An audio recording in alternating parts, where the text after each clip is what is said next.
In this video, we're going to discuss something that's a little confusing to many network engineers, myself included from time to time, and that is how to determine subnet masks. Now first, a little bit of review. You'll recall that IP networks fall into a few general high-level classes. Those are those class A, B, and C networks that we discussed earlier in this course and in the IC&D1 course. Now, in order to efficiently use these networks, it is important to be able to split these networks into smaller chunks so we don't waste address space.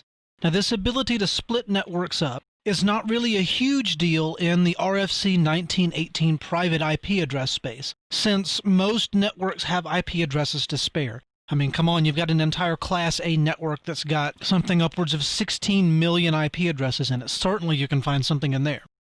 Where this does come into play is with public IP networks. When you run a business and you're given a public IP address space, your provider may say, here is a quarter of a Class C network, or here is half of a Class C network. They'll give you an IP address and a subnet mask and leave it up to you to figure out what the usable address range is sometimes. As a result, that's why you have to know how to do this, not just for the exam, but also you need to understand the basics of how this works so that as you're using these subnet tools that I'm going to talk about at the very end of this slide deck, you know how those tools got the answers that they got.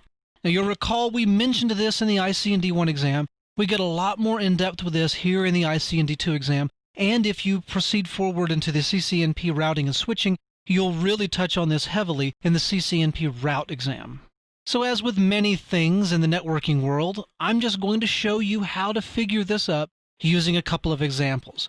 Now here's the first example. What is the last valid host on the subnetwork 192.168.65.71 with a subnet mask of 255.255.255.240?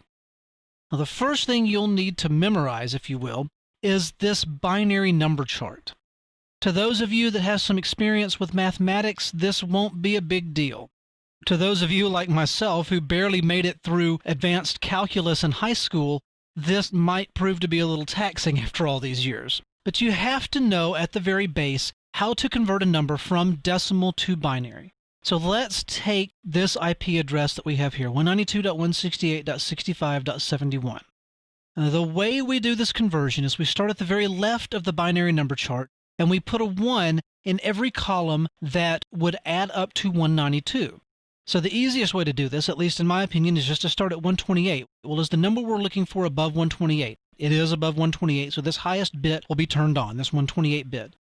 So we add 128 plus 64. In this case, 128 plus 64 happens to be 192. So we know that since we've arrived at our answer already, all the rest of these bits are zeros, so the correct answer is 110000000.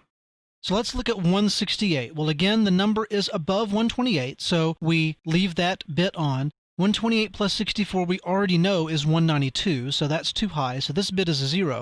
128 plus 32 is 160, so we're getting close. We know that this is 160. We just need 8 more bits. In this case, it's going to be this 5th bit here, the number 8. So in this case, the answer will be 101010000.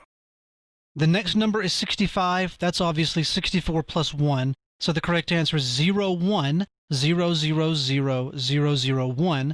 And then 71 is simply 64 plus 7. So in this case, it's 01000111. Let's see if we're correct, because I figured this up using calculator, and let's see how close I got. Hey, I was exactly right. Funny how that works. So now we have our IP address in binary. I'm not going to go through reading all of that again because I don't want to put you to sleep. The next thing we do is convert the subnet mask to binary. Now this is a lot easier because the first 3 octets are all 255s, and we know that 255 is 8 bits, so it's 3 octets of all ones, followed by 1 octet of 4 bits on, and we got that just by 128 plus 64 plus 32 plus 16 equals 240. The next step we do is to binary AND the network address, or the IP address in this case, and the subnet mask. And when you binary AND 2 numbers together, you write the numbers one over the other. If both bits are a 1, then you get a 1 in the output. If either of the bits are a 0, you get a 0 in the output. In this case, this gives you the network address. If you add up all of these bits, it comes to 192.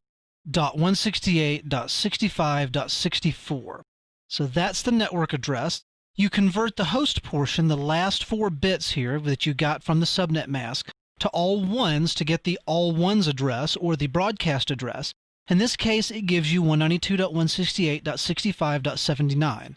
And in our case, the last usable host is 1 less than the broadcast. So the answer to this example is 192.168.65.78. That is the last valid host on this network with that subnet mask. I'll pause here, and in the next video I'll show you what I consider to be a simpler way of performing the same function.